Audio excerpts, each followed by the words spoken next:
Every night at 3:07 a.m., a chilling phenomenon unfolded within the sterile walls of City Hope Hospital. The silence that enveloped the rooms was profound, palpable, and eerily unnatural. No sound of struggle, no hurried footsteps of frantic nurses. Just an abrupt, cold stillness that filled the air, leaving behind an unsettling void that seemed to echo the terror felt by the living. Doctors, baffled and apprehensive, could offer no explanation, while the CCTV footage, resolutely unyielding, revealed an enigma that security struggled to decipher. Each time the recordings were replayed, an unsettling figure emerged. A woman in an old nurse's uniform. Her face, pale and blurred, drifted like a ghost through the grainy imagery. Her ID badge swung gently as she moved, a haunting reminder of who she once was. Nurse Farzana, the same woman who had tragically succumbed to cardiac arrest in that very hospital 2 years prior. Yet there she was, still doing the night shift, roaming the darkened corridors like a wraith. It began quietly enough. One by one, patients in Ward 5, then Ward 6, and eventually beyond, passed away at the exact minute of 3:07 a.m. With each death, the hospital descended deeper into dread.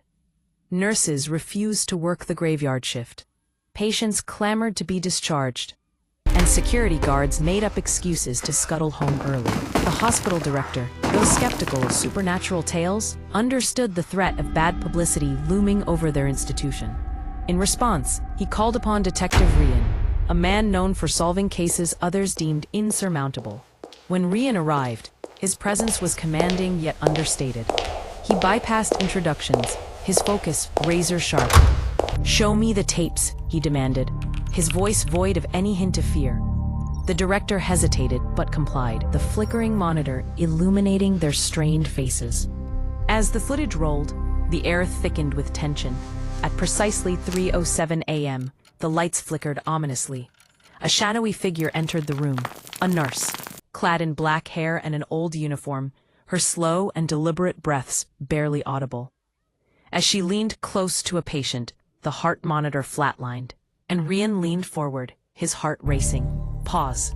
Zoom," he instructed, his pulse quickening as the face of the nurse became clear. It was unmistakably Nurse Farzana, the woman who had perished in room 309. Without a moment's hesitation, Rian commanded, "Take me to her room."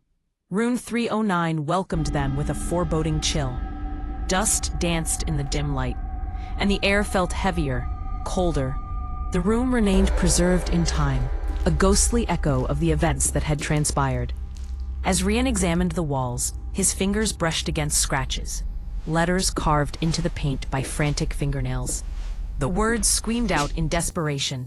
"Not an accident." Rian's jaw clenched as he confronted the weight of the words. Then what killed her? Panic and determination surged through him. He spoke to staff, most too frightened to divulge anything, until an elderly janitor finally spoke up in a hushed tone. "She didn't die. She was killed."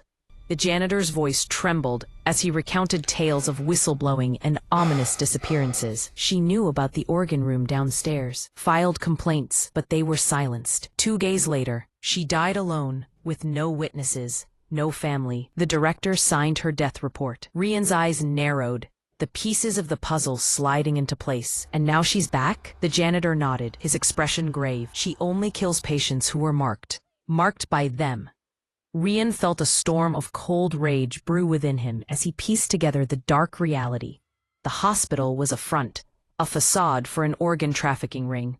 Determined, Rian spent the night hidden in the hospital, shrouded in silence. The ticking clock filled the atmosphere with a haunting rhythm as he waited. The moments passed like an eternity. The clock struck 3:07 a.m., and the flickering lights signaled the emergence of Nurse Farzana. Her appearance was ghastly, her uniform stained with dried blood, and her eyes, though sunken, burned with an ancient sorrow. "Farzana!" Rian called out, stepping into her path. She halted, her body creaking as she turned towards him, a haunting figure caught between two worlds. "Why are you killing them?" he pressed, desperation lacing his voice. Though her lips remained still, her words resonated in Rian's mind. "I am saving them." She pointed toward room 309, her hand trembling violently, blood seeping from her fingers without any visible wounds. Just as abruptly as she had appeared, she vanished into the shadows.